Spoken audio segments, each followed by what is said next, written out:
You are watching Grace Television.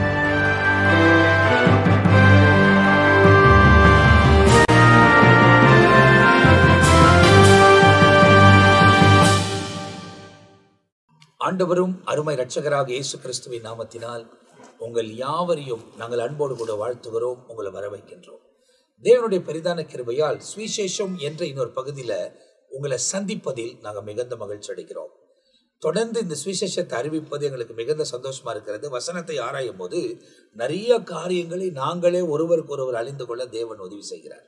அப்போ போன பகுதியில் நீங்க பார்க்கும்போது இந்த நிகழ்ச்சியில மத்தேயு எழுதின சுவிசேஷம் 18ஆம் அதிகாரம் பூரணமாய் உங்களுக்கு போதிக்கப்பட்டிருக்கிறது. அதில் போன பகுதியிலே 21-35 வசனம் வரை நாம் சில காரியங்களை கவனித்திருக்கிறோம்.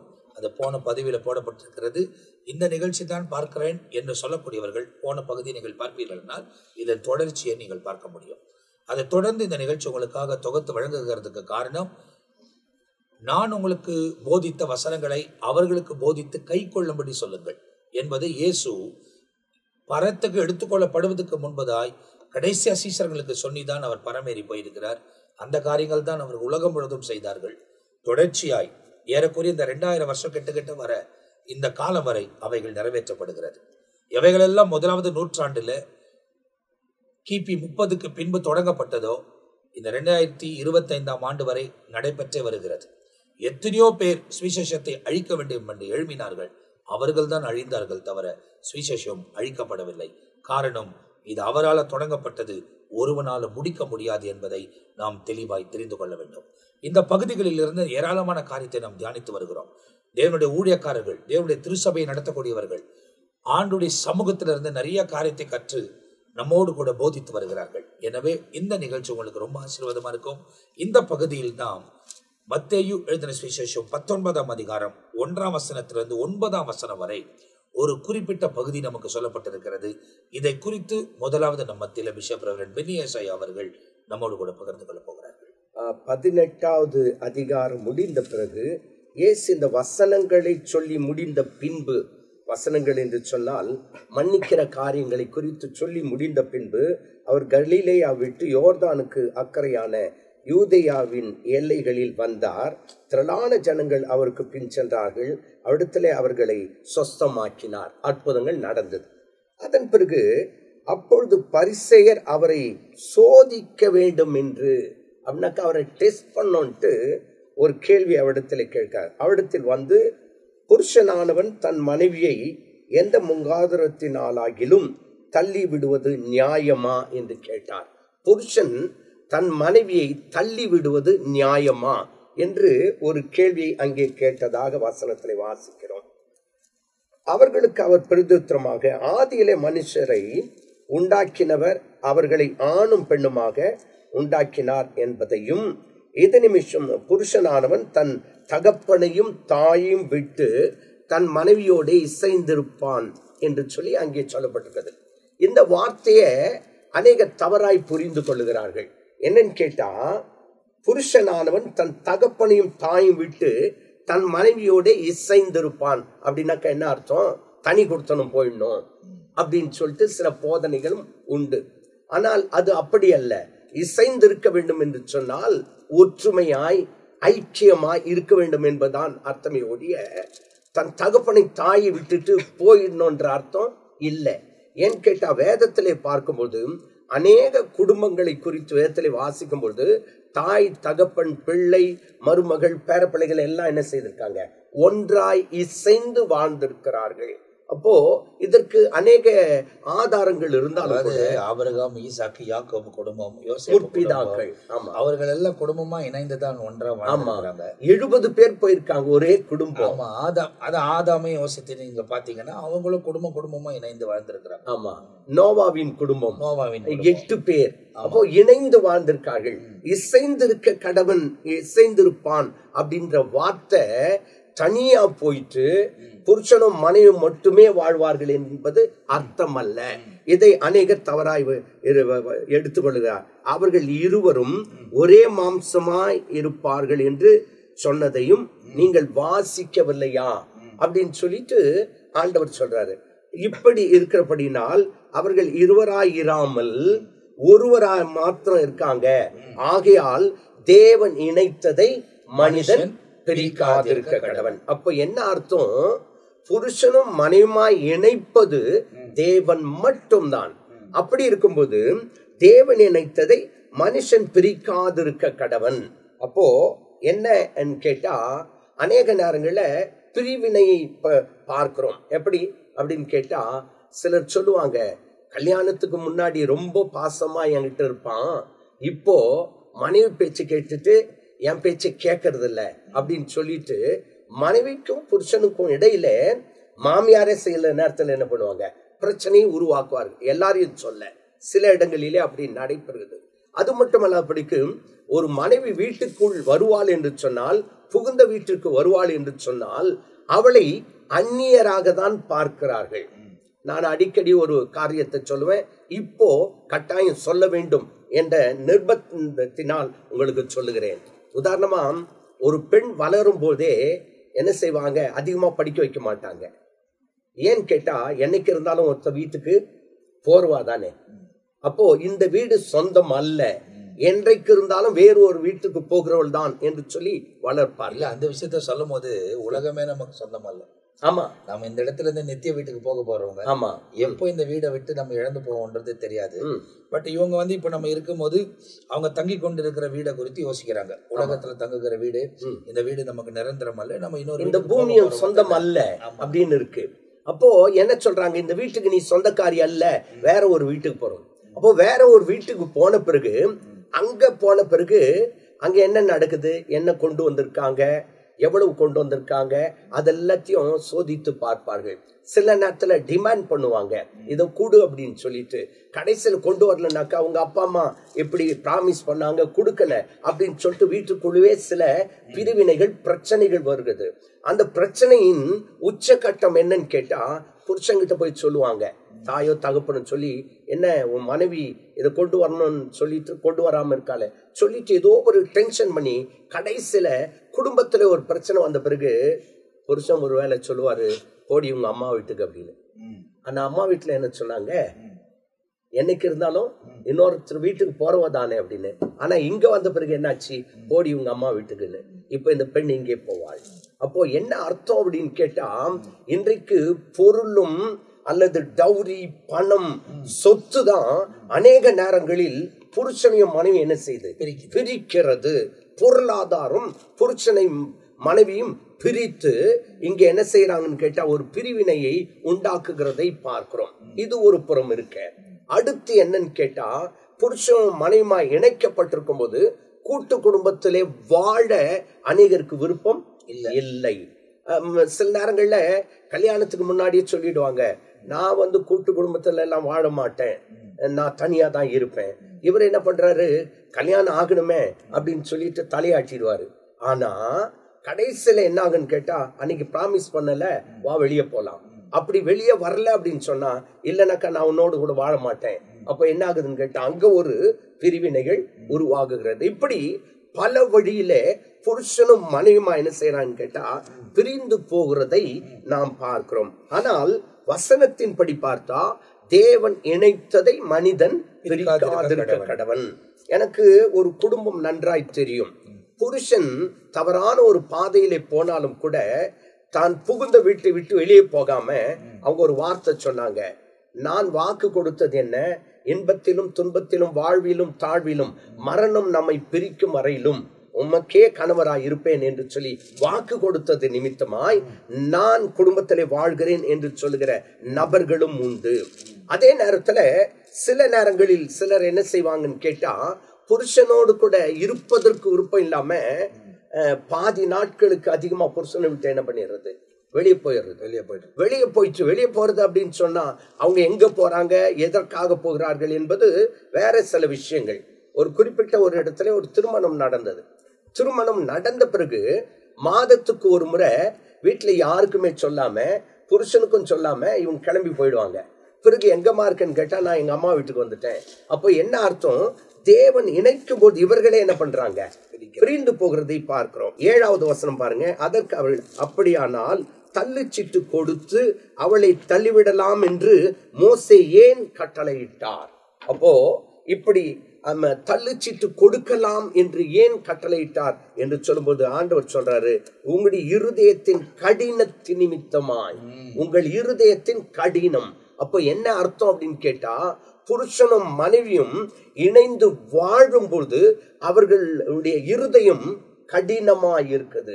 எந்த வழியில கடினமா இருக்குது, ஏன் கடினமா இருக்குதுன்றது வேற ஒரு சப்ஜெக்ட். அப்போ அந்த இருதயத்தின் கடினத்தின் நிமித்தமா தான் அவர் பூர்வத்தில் அப்படி இல்லைன்னு சொல்றாரு. ஆமா, ஏன்னா இந்த நியாயப்பிரமாணம் கொடுக்கறதுக்கு முன்ன அப்படி இல்ல, அதுக்கு பிறகுதான் இப்படி இருக்குதுன்னு சொல்றாரு. ஆதி முதல் அப்படி இருக்கவில்லை. ஆமா, ஆதி முதல் அப்படி இருக்கவில்லை. ஆனா இப்போ இந்த நூற்றாண்டில் பார்க்கும்போது பிரிவினை என்பது ரொம்ப சர்வசாதாரணமா இருக்கு. டைவர்ஸ் என்பது சொல்வது மிகவும் சர்வசாதாரணமா இருக்கு. சில நேரங்களிலே பார்க்கும்பொழுது ஒரு குடும்பத்திலே ஒரு சமாதானம் இல்லாமல் போகிறதுனால நான் அவரோடு கூட வாழ மாட்டேன் என்று அவர்களே என்ன பண்ணிடுறாங்க, பிரிந்து போகிறதை பார்க்கிறோம். இவர்கள் பிரிந்து போன பிறகு இவர் என்ன செய்யறாரு, வேற ஒருத்தரை திருமணம் செய்கிறது நிமித்தமாய் அது ஒரு விபச்சாரம், வேசித்தனம் என்று அங்கே சொல்லப்பட்டிருக்கிறது. நான் 9வது வசனத்தை வாசித்து முடிக்கலாம் என்று விரும்புகிறேன். ஆதலால் எவனாகிலும் தன் மனைவி வேசித்தனம் செய்கிறது நிமித்தமே அன்றி. அப்படி என்றால் மனைவி அவருடைய நடத்தை சரியில்லை என்று சொல்லி அவளை தள்ளிவிட்டு வேறொருத்தியை விவாகம் பண்ணினாள். அப்போ அவளை விட்டுட்டு வேற ஒருத்தரை விவாகம் பண்ணினால் அவன் விபச்சாரம் செய்கிறவனாய் இருப்பான். தள்ளப்பட்டவளை விவாகம் பண்ணுகிறவனும் விபச்சாரம் செய்கிறவனாய் இருப்பான் என்று உங்களுக்கு சொல்லுகிறேன். அப்போ என்னதான் இதனுடைய முடிவு என்பது அதற்கு கீழான சில காரியங்கள் உண்டு. அப்போ வசனம் சொல்லுகிறது, தேவன் இணைத்ததை மனிதன் பிரிக்காதிருக்க கடவன். ஆனா இன்றைக்கு அநேக இடங்கள்ல பார்க்கும்போது பிரிந்து போய் விடுகிறார்கள். ஒரு சம்பவம் ஞாபகப்படுத்த விரும்புகிறேன். எல்லாமே என்னுடைய 45 வருட ஊழியத்தின் அனுபவத்திலே பார்த்தவை. ஒரு குறிப்பிட்ட ஒரு இடத்துல திருமணம் ஆகிவிட்டது. திருமணம் ஆன பிறகு இவர் என்ன செய்யறாரு, அரசாங்க உத்தியோகம் பண்ணுகிறவர் வேற ஒருத்தரை விரும்பி அந்த பெண்ணை கல்யாணம் பண்ணிக்கிட்டு தனியா வச்சிருக்கார். இப்போ இந்த பெண்ணுக்கு பிள்ளைகள் இருக்கார்கள். இந்த குடும்பத்தை குறித்து கவலைப்படவில்லை. கடைசியில பார்த்தா அவன் ஒரு கல்யாணம் பண்ணு போயிட்டான், இவா ஒருத்தரை கல்யாணம் பண்ணிக்கிட்டான். அப்போ கோர்ட்ல போயிட்டு டைவர்ஸ் ஆகி அல்லது தள்ளு சீட்டு கொடுத்து பிரிக்கப்படவில்லை. இவர்களாவே என்ன செய்யறாங்க, பிரிந்து போகிறார்கள். இதெல்லாம் பார்த்தா துன்மார்க்கமான காரியம், தேவனுக்கு பிரியமில்லாத காரியம். அப்போ அநேக நேரங்களில் பார்க்கும்போது புருஷனோடு இணைந்து இல்லாமல் இருப்பதினால்தான் பிரிவினையே வருது. அந்த புருஷனோடு கூட அதாவது ஒற்றுமையாயிருந்து தேவ சித்தத்தை நிறைவேற்றினால் பிரிவினை வருவதற்கு சந்தர்ப்பம் இல்லை. அப்ப இந்த இடத்துல இந்த பகுதியில் நீங்க பார்க்கும்போது திருமணத்தை குறித்து ஆண்டவர் பேசுகிறார், டிவோர்ஸை குறித்து பேசுகிறார், பிரிவினை குறித்து. அதாவது குடும்பத்தில் கணவன் மனைவி பிரிந்து போவதற்கு நியாயமான காரணம், அதாவது அவங்க நடக்கை சரியில்லையானால், தவறான இடத்துல அவர்கள் உறவுகளை வைத்துக்கொண்டு தவறான ஃப்ரெண்ட்ஷிப்புக்குள்ள இருப்பாங்க அப்படின்னு சொன்னாக்கா அவங்க பிரிந்து போவதற்கு வாய்ப்பு இருக்கிறது என்பதை தவிர வேற எதுவுமே அதுல கொடுக்கப்படலை என்பதை நம்ம பார்க்கிறோம். இதை குறித்து அப்படியே இயேசு பேசிக்கொண்டே இருக்கிறார். 10ஆம் வசனத்திலிருந்து 12ஆம் வசனம் வரை நம்மத்தில் ரெவரண்ட் மெல்கிசேதேக்காய் அவர்கள் பகிர்ந்து கொள்வார். பிரியமானவர்களே, தொடர்ச்சியாக நாம் மத்தேயு 19ஆம் அதிகாரத்திலே 1 9ஆம் வசனம் வரைக்கும் பார்த்தோம். இயேசு கிறிஸ்து அவர் மன்னிப்பை குறித்து பேசின பிற்பாடு பரலோக ராஜ்யத்திலே அந்த விவாக காரியங்கள் எப்படி இருக்கும் என்று சொல்லி அவரை சோதிக்கும்படியாக பரிசேயர் ஆண்டவர்கிட்ட கேள்விகளை கேட்கிறாங்க. என்ன அப்படின்னு சொன்னா 3ஆம் வசனத்துல பார்த்தோம். அப்பொழுது பரிசேயர் அவரை சோதிக்க வேண்டும் என்று அவரிடத்தில் புருஷனானவன் தன் மனைவியை எந்த முகாந்திரத்தினாலாகிலும் தள்ளி விட்டுவது நியாயமா என்று கேட்டார்கள். தள்ளி விடுறதுலே இவனுங்கிறானுங்க, தள்ளு சீட்டு கொடுக்கறது. இப்போ ஆண்டவர் அதுக்கு அழகா வசனம் சொல்லி வர்றாரு. ஆதியிலே மனுஷனை உண்டாக்கினர் ஆணும் பெண்ணுமாக, அவங்க 2 பேரும் ஒரே சரீரமாக இருப்பார்கள். முகாந்திரம் இல்லாமல் எவனும் தன் மனைவியை விட்டு பிரியக்கூடாது என்பதை விபச்சாரத்துல கண்டுபிடிச்சா, வேசிதனத்துல கண்டுபிடிச்சாதான் இதை நீங்க செய்யணுமே தவிர இப்படி. இதை கேட்ட உடனே அடுத்து இவனுக்கு என்ன கேட்கிறானுங்கன்னா, அப்ப விவாகம் 10ஆம் வசனத்துல பாருங்க. அப்பொழுது அவருடைய சீஷர்கள் அவரை நோக்கி, மனைவியை பற்றிய புருஷனுடைய காரியம் இப்படி இருந்தால் விவாகம் பண்ணுகிறது நல்லதல்ல என்றார். அதாவது முதலாவது பரிசேயருங்க கேட்டாங்க, அதுக்கான விளக்கத்தை கொடுத்தாரு. இப்ப சீஷருங்க கேக்குறாங்க, அதுதான் அவங்களே தான் முதல்ல வச்சு அப்போ மனைவியை பற்றி புருஷனுடைய காரியம் இப்படி இருக்குதுன்னா விவாகம் பண்ணாம இருக்கிறதே ரொம்ப நல்லது. இப்ப இவனுங்களுக்கு இருக்கிறது ஒரு தவறான கருத்து. அப்ப கல்யாணம் பண்ணாம இருக்கிறதே ரொம்ப நல்லது அப்படின்னு கேக்குறாங்க. ஆனா பைபிள்ல நம்ம பார்த்தோன்னு சொன்னா அநேக காரியங்கள் வசனம் சொல்லுகிறது. இப்போ நீதிமொழிகள்ல 18:22 நம்ம பார்த்தோம்னா, மனைவியை கண்டடைகிறவன் நன்மையானதை கண்டடைகிறான், கர்த்தரால் தயையையும் பெறுகிறான். மனுஷன் தனிமையா இருப்பது நல்லதல்ல என்று சொல்லிதான் ஏதேன் தோட்டத்துல ஆண்டவர் ஆதியாகமத்துல 2ஆம் அதிகாரத்துல மனுஷன் தனிமையா இருப்பது நல்ல, 18வது வசனம், பின்பு தேவனாகிய கர்த்தர் மனிதன் தனிமையா இருப்பது நல்லதல்ல, ஏற்ற துணை அவனுக்கு உண்டாக்குவேன் என்றார். அப்போ நம்ம தனிமையா இருப்பது நல்லதல்லன்னு சொல்லிதான் ஆடு மாடு மிருகம் எல்லாம் ஜோடி ஜோடியா இருந்தா மனுஷனை ஒண்டி தனியா விட்டார். நல்லதல்லன்னு சொல்லி ஏற்ற துணையை உண்டாக்கினார். இப்போ இந்த காரியங்கள் இப்படி இருக்குதா, தள்ளிச்சிட்டு பற்றி மற்ற எல்லாத்தையும் ஆண்டவர் சொன்னா, அப்ப விவாகம் பண்ணுகிறது மனுஷனுக்கு நல்லதல்லன்ட்டு. அப்போ ஆண்டவர் வந்து அநேக காரியங்களை இங்க சொல்லிட்டு வர்றாரு. பவுல் இங்கே சொல்லும் பொழுது கூட அநேக நேரத்துல என்னை போலவே நீங்கள் இருந்து விட்டால் நலமா இருக்கும், அன்னகரை பற்றி பேசுறாங்க. என்ன போலவே நீங்க இருந்து விட்டா நலமா இருக்கும் அப்படின்னு சொல்லி. இப்போ ஆண்டவர் வந்து ஒரு குடும்பத்துக்கான ஒரு ஆசீர்வாதத்தை, கணவன் மனைவி பிள்ளைகள் பெற்றோர் என்ற ஒரு பந்தத்தை ஆண்டவர் வந்து பைபிள்ல அருமையா ஏற்படுத்தி இருக்கிறார். ஏதேன் தோட்டத்திலே ஆண்டவர் திருமணத்துல ஆரம்பித்தது, கடைசியாக ஆட்டுக்குட்டி மணவாட்டியினுடைய கல்யாணத்தோடு தான் இந்த உலகமும் முடிய போகிறது. ஒரு நல்ல ஒரு பந்தம். 2வது வந்து ஆண்டவருடைய ஆசீர்வாதம் பாத்தீங்கன்னா குடும்பத்துக்குரிய ஆசீர்வாதங்கள். சங்கீதம் 115 நம்ம பார்த்தோம், ஆரோன் குடும்பத்தாரை கர்த்தரை நம்புங்கள், கர்த்தர் அவர்களுக்கு துணையும் கேடகமா இருக்கிறார், யாக்கோபின் குடும்பத்தாரை கர்த்தரை நம்புங்கள். அப்போ குடும்பத்துக்குரிய பிளெஸிங்ஸ் வந்து நிறைய இருக்கு. பைபிள்ல வந்து ஒரு மனுஷன் அழைக்கிறார், அவன் நிமித்தம் அந்த குடும்பத்துக்கு கிருபை கொடுக்கிறார், அதன் நிமித்தம் அந்த குடும்பத்தை ஆண்டவர் ஆசீர்வதிக்கிறார். அது போல ஆபிரகாம் அழைச்சாரு, அவன் குடும்பத்துக்கு ஆசீர்வாதம். யாக்கோபுக்கு வாக்கு கொடுத்தார், அவன் குடும்பத்துக்கு சந்ததிக்கு ஆசீர்வாதம். அது போல ஒவ்வொரு குடும்ப வாழ்வு வந்து ஒரு ஆசீர்வாதமான வாழ்வு. அப்போ திருமணம் இல்லாமல் தனிமையா இருப்பது நல்லது அல்ல என்று வசனத்துல இங்க நம்ம பார்க்கிறோம். நீதிமொழிகள்ல 19ஆம் அதிகாரத்துல 13-14 நம்ம பார்க்கும்போது, மூடனாகிய மகன் தன் தகப்பனுக்கு மிகுந்த துக்கம், மனைவியின் சண்டைகள் ஓயாத ஒழுக்கு, வீடு மாசியம் பிதாக்கள் வைக்கும் சுதந்திரம், புத்தி உள்ள மனைவியோ கர்த்தர் அருளும் ஈவு. அப்போ புத்தி உள்ள மனைவி கர்த்தர் அருளும் ஈவு. இப்போ இவனுங்கெல்லாம் என்ன பார்த்துட்டானுங்கன்னா, மனைவி கொடுக்கிற தொந்தரு, மனைவியின் மூலியமா வருகிற உபத்திரமும், மனைவி மூலியமா, அதாவது மனைவியின் சண்டைகள் ஓயாத ஒழுக்கு. இப்ப மழை வரும்போது அங்க ஒழுகுது, இங்க ஒழுகுது, இங்க பாத்திரவை அங்க பாத்திரவை, எப்படி இங்க வச்சுட்டு அங்க பாக்குறதுக்கு உணரத்துல புதுசா ஒழுக ஆரம்பிக்கும். அது நீதிமொழிகள் அப்பயே எழுதிட்டாங்க. ஆமா, இதெல்லாம் அவனுக்கு இந்த ஃபேமிலி ப்ராப்ளம் தான் பார்த்துட்டு சண்டை, அப்பா திருமணம் பண்ணாது இருக்கிறதே நல்லது அப்படின்ற அந்த ஒரு கன்க்ளூஷனுக்கு வரானுங்க. வசனத்துல நம்ம பார்க்கும் பொழுது அநேக காரியங்களை ஆண்டவர் சொல்லுகிறார். அதான் நீதிமொழிகள் 21ஆம் அதிகாரம் 9வது வசனத்துல, சண்டைக்காரியோடு ஒரு பெரிய வீட்டில் குடியிருப்பதை பார்க்கிலும் வீட்டின் மேல் ஒரு மூலையில் குடியிருப்பதே நலம். சண்டைக்காரியோட வீட்டுல வாசம் பண்றது நிம்மதியே இருக்காது. அதோட மனைவி இல்லாத ஒரு வீட்டின் மேல் ஒரு மூலையில தனியா இருந்தாவே நல்லதுடாப்பா அப்படின்ற நிலைமைக்கு. இப்ப இதெல்லாம் பார்த்துட்டு இவங்க ஒரு கன்க்ளூஷனுக்கு வரானுங்க. என்னன்னா, விவாகம் பண்ணாமல் இருக்குது நல்லது, ஆனா அது தேவனுடைய சித்தம். இப்போ அது வந்து 10ஆம் வசனத்துல இயேசுவை கேக்குறாங்க. இயேசு அதுக்கு அநேக காரியங்களை அவரு, அதாவது சோதிச்சுட்டு தானே இருக்கிறானுங்க, கேள்வி தானே கேட்கிறானுங்க, அதுக்கு ஆண்டவர் பதில கொடுத்துட்டாரு. இப்ப 2வது என்ன, அவருடைய சீஷர்கள் அவரை நோக்கி மனைவியை பற்றி புருஷனுடைய காரியம் இப்படி இருக்கிறதுனால விவாகம் பண்ணாமல் இருக்கிறது நல்லதல்ல என்றார்கள். அப்போ அதற்கு அவர், வரம் பெற்றவர்களே தவிர மற்றவர்கள் இந்த வசனத்தை ஏற்றுக்கொள்ள மாட்டாங்க. இப்போ வரம் பெற்றவங்கன்னா சில பேர் வந்து வாவ்ஸ் பண்ணிக்குவாங்க, பொருத்தனை பண்ணிக்குவாங்க, நான் திருமணம் பண்ண மாட்டேன், நான் ஆண்டவருக்காக இருக்கிறேன். சில காரியங்கள் ஆண்டவர் இதிலே சொல்றாரு, தாயின் வயிற்றிலிருந்து அன்னகரங்களாய் பிறந்தவர்களும் உண்டு, மனுஷர்களால் அன்னகரங்கள் ஆக்கப்பட்டவர்களும் உண்டு, பரலோக ராஜ்யத்தின் நிமித்தம் தங்களை அன்னகர்கள் ஆக்கி கொண்டவர்களும் உண்டு. இதை ஏற்றுக்கொள்ள வல்லவன் ஏற்றுக்கொள்ள கடவன் என்றார். அப்போ இந்த அன்னகர்கள் என்பது பழைய ஏற்பாட்டுல லேவியராகமத்துல விதை நசக்கப்பட்டவர்கள், சரீரத்துல அங்கவீனம் உள்ளவர்கள். இப்போ அவங்க வந்து தேவனுடைய ஆலயத்தில் பிரவேசிக்கலாகாது, தேவனுடைய ஊழியத்தை செய்யலாகாது, புறக்கணிக்கப்பட்டவங்க அவங்க.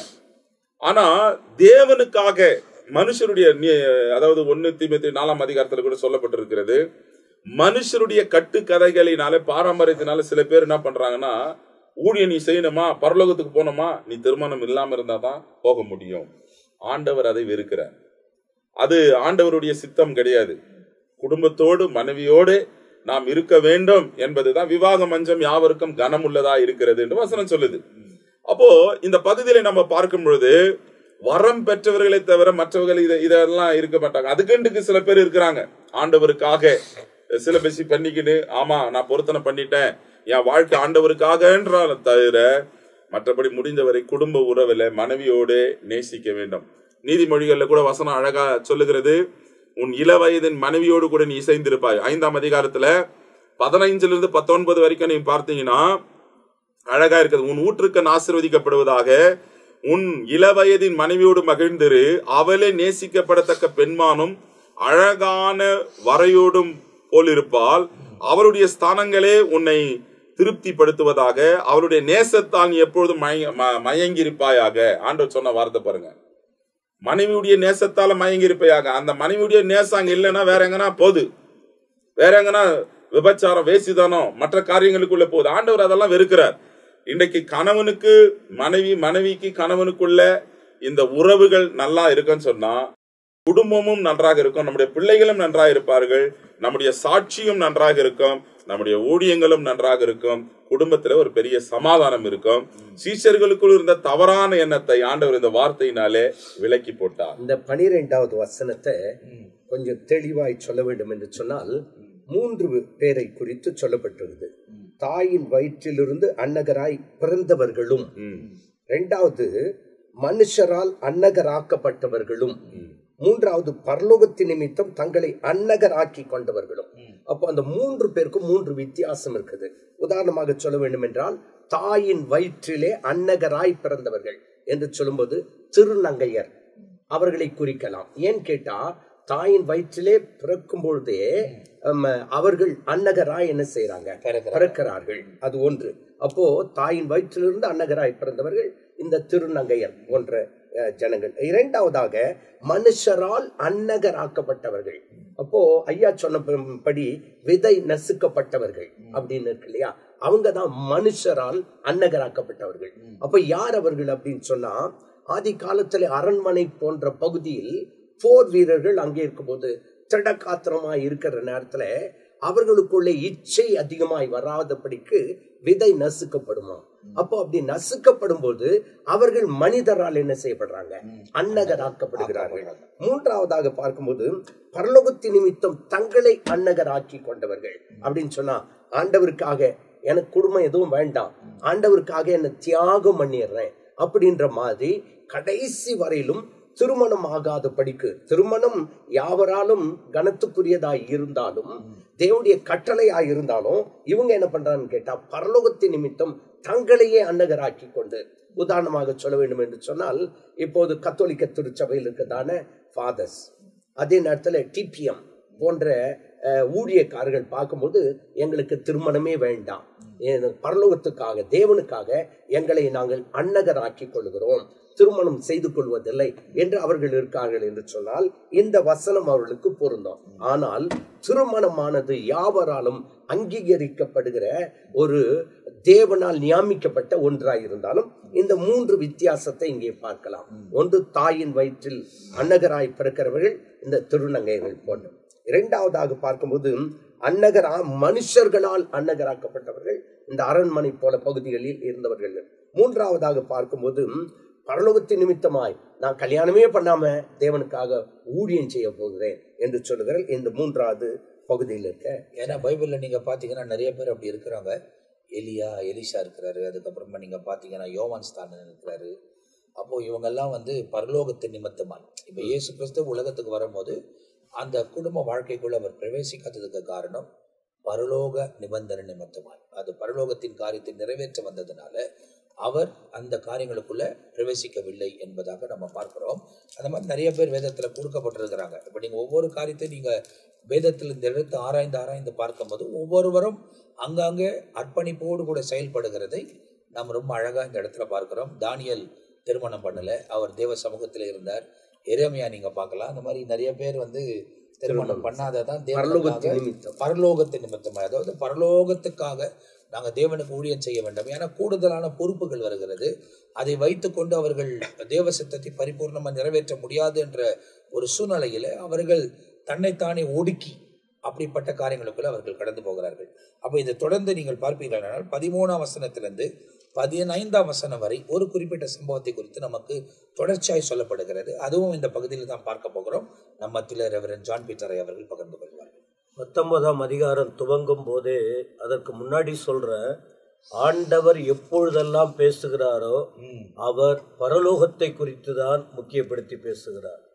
ஏன்னா பரலோகத்திலிருந்து வந்தவர் அதை குறித்து தான் பேச முடியும். விண்ணுக்குரியவர் விண்ணை பற்றி தான் பேசுவார், மண்ணுக்குரியவர்கள் மண்ணை பற்றி தான் பேசுவாங்க.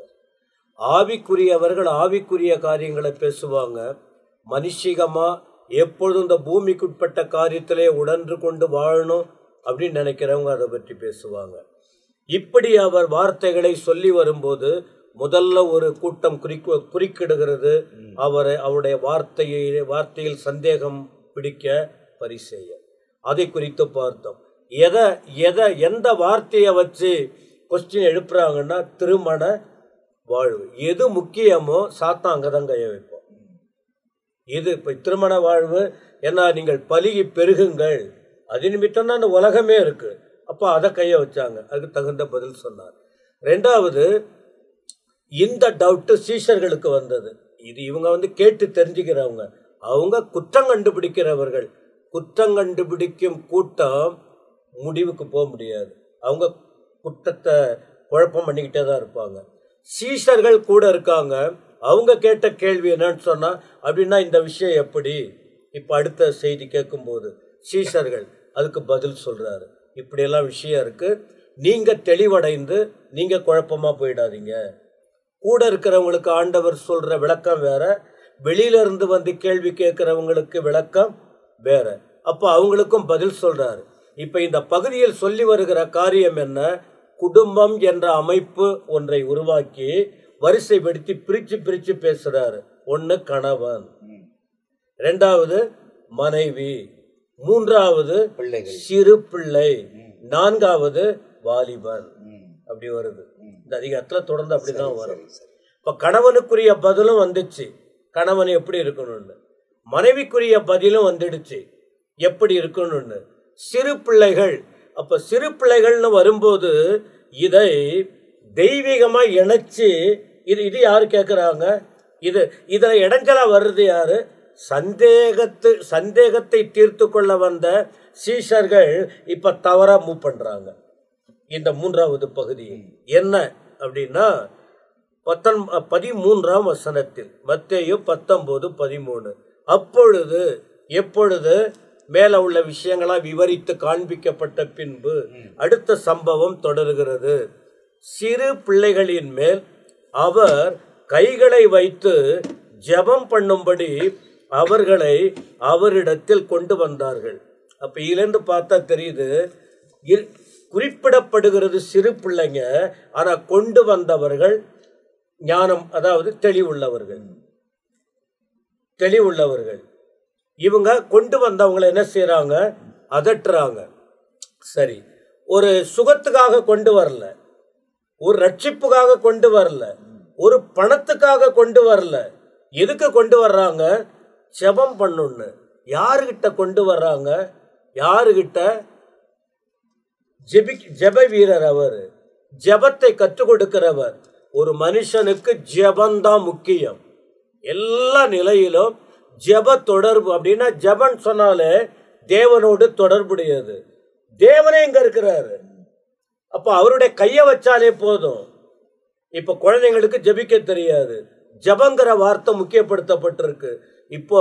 இப்ப அந்த ஜெபிக்கும்படி வரும்போது என்ன நடக்கும் தெரியுமா? இந்த பிள்ளை கொண்டு வந்தவங்க ஜெபத்தின் ஆசீர்வாதத்தை கற்றுக்கொள்ள முடியும். கொண்டு வரப்பட்ட பிள்ளை வளர்ந்து வரும்போது என்ன ஆகும்? ஜெபிக்கிறவங்களா மாறிடுவாங்க. ஆனா இங்க முட்டுக்கட்ட போடுறாங்க.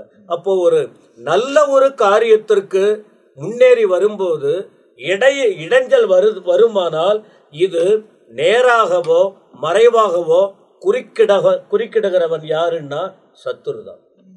ஏன்னா தெய்வீகம் வளரக்கூடாது, தெய்வீகம் பாதிக்கப்படுறதுக்கு முட்டுக்கட்ட போடுறது சத்துருதான். இப்ப சாத்தான் யார் மூலமா கிரியை செய்வான்? யார் மூலமாவும் கிரியை செய்ய முடியும். உள்ள இருக்கிறவங்க மூலமாகவும் பண்ண முடியும், வெளியே இருக்கிறவங்க மூலமாகவும் பண்ண முடியும். உள்ள இருந்த யூதாசு தான் தெய்வீகத்திற்கு இடைஞ்சலா இருந்தார். உள்ளே இருந்த பேதுரு தான் அந்த தேவனை மறுதலிக்கிறதற்கு காரணமாய் கூட இருக்காங்க, அவங்கெல்லாம் ஒன்றும் பண்ண மாட்டாங்க அப்படின்னு நம்ம யோசித்து விட கூடாது.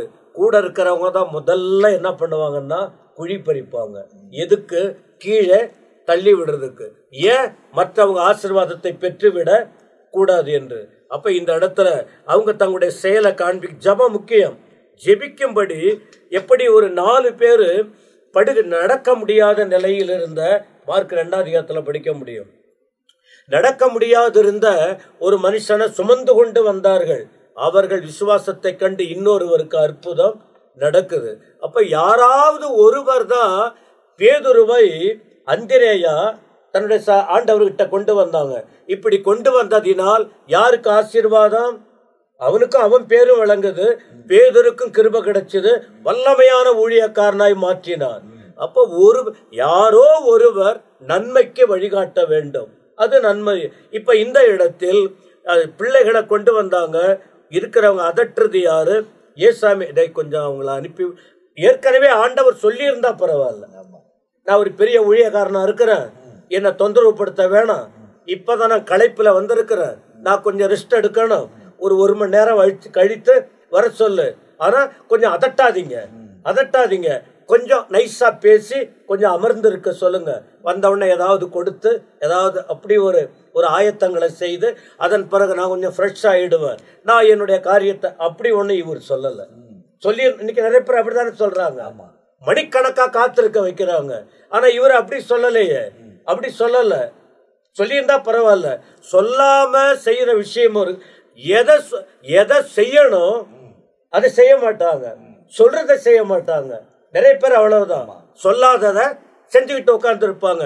ஆண்டவர் சொல்லாததை இவங்க செய்யறாங்க. அப்புறம் ஆண்டவர் சும்மா இருப்பாரா? அவர் வந்ததே அதுக்கு தானே சொல்றாரு. என்ன? ஏன் அதட்டுனீங்க? கொண்டு வந்தார்கள், கொண்டு வந்தவர்களை சீஷர்கள் இவங்களே வழிகாட்ட.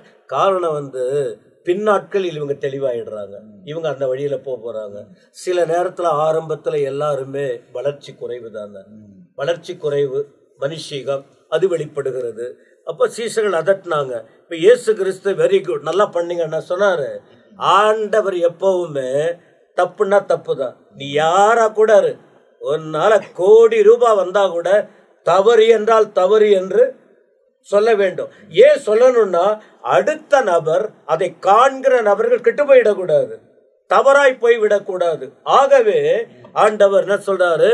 சிறு பிள்ளைகள் என்னிடத்தில் வருகிறதற்கு இடம் கொடுங்கள், அவர்களை தடை பண்ணாதிருங்கள், பரலோக ராஜ்யம் அப்படிப்பட்டவர்களுடையது என்று சொல்லி. சிறு பிள்ளைகள், இன்னைக்கு சிறு பிள்ளை, நாளைக்கு அவங்க யாரு? பெரியவங்களா ஆயிடுவாங்க. இன்னைக்கு இவங்க சின்னவங்க பெரியவங்களா வளர்ந்துட்டா என்னாகும் தெரியுமா? தேவ ராஜ்யத்தை குறித்து பிரசங்கம் பண்ணுவாங்க, தேவ ராஜ்யத்தை குறித்து பறைசாற்றுவாங்க. அப்ப இன்னைக்கு நீங்க இதுக்கு இடைஞ்சலா இருந்தா, நான் வந்த நோக்கம் இதுதானே, அதாவது அடுத்த சந்ததியை குறித்து யோசிக்கிறேன். ஆமா. அப்ப இவங்க இப்ப நாம இந்த கூட இருந்த ஆட்களே எங்களை டிஸ்டர்ப் பண்ணிட்டாங்க, அதனாலதான் நான் அந்த சர்ச்சுக்கே போகிறது இல்லை, அதனாலதான் இந்த பைபிளை படிக்கிறது இல்லை, அதனாலதான் இந்த ஊழியமே பண்றது இல்லை, எத்தனையோ பேர் சொல்றத பாக்குறோம். அப்போ ஆண்டவர் அதை சுட்டி காட்டிட்டு அவர்கள் மேல் கையை வைத்து பின்பு அவ்விடம் விட்டு புறப்பட்டு போனார் என்று சொல்லப்படும். லூக்கா 18 அங்க என்ன சொல்றாரு? அந்த ஒரு குருடன் அதட்டினாங்க, கண்ணடப்பார்கள், அவனை பேசாமல். அவங்க யாரு? முன்னாடி போனவங்க, பின்னாடி வந்தவங்க. ஒரு பார்வை அடையணும்னு ஒரு நல்லது பெறுறதுக்கு வந்தான், அதட்டினாங்க. அப்புறம் ஆண்டவர் என்ன பண்ணாரு? அங்க நின்னு, ஏன் அதட்டுனீங்க? அவன் அங்க வர சொல்லுங்க, அவன் கண்ணை தர. அப்ப ஆண்டவர் வந்தா நோக்கம் பாருங்க, தெய்வ பார்வை வேற. சில நேரத்துல மற்றவங்களை அதட்டுறது நமக்கு சாதகமா வரும். ஏன்னா ஒரு விதத்தில் நீங்கள் பார்த்தீங்கன்னா தாவீதை ஒருத்தன் வந்து அவனை கல்லறிவான், அதோடு கூட கடிந்து கொண்டே இருப்பான், தூஷிக்கிறான், சீமையு தூஷிக்கிறான். அப்போ தூஷிக்கும் போது கூடக்காரன் கேட்டா தலையை எடுத்துட்டுமான்னு கேட்பான்.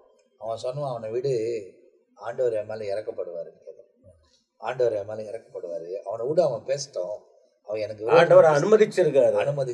அப்படி எல்லாம் பேச முடியாது, அவன் பேசுறான். அப்படி அவன் பேசினாலும் நம்ம அமைதியா இருப்போம், கர்த்தர் என் மேலே அதனால இறக்கப்படுவார். அப்போ இந்த இடத்துல இவனுங்க அதற்றதுனால கூட ஆண்டவர் இறக்கப்பட்டு நின்று அவனுக்கு பக்கமா திரும்புகிறார். ரெண்டாவது ஒரு விஷயம், சின்ன பிள்ளைங்க ஏன் அதட்டுறீங்க, பரலோக ராஜ்யம் அவங்க, ஏன்னா அவங்களுக்கு ஒண்ணுமே தெரியாது. அதுக்கு முந்தின அதிகாரத்துல 18ஆம் அதிகாரம் 3ஆம் வசனத்துல இந்த சம்பவத்தை அவங்களுக்கு ஒரு லெசன் கற்றுக் கொடுக்கிறாரு, பாடம் கற்றுக் கொடுக்கிறார். இந்த சின்ன பிள்ளைய முன்ன நிறுத்தி நீ மனம் திரும்பினாதான் இதை போல இந்த பிள்ளை பரலோகத்துக்கு சொந்தம், அதே போல நீ மாற முடியுங்கிற ஒரு பாடத்தை கற்றுக் கொடுக்கிறார். அது மட்டும் இல்ல, இப்ப அந்த 15ஆம் வசனத்துல அவங்க மேல கையை வச்சு பின்பு விட விட்டு இப்ப இவங்க அதட்டினாங்களா, ஆண்டவர் விட்டுட்டாரா? இல்ல, கைய வைக்கிறாரு.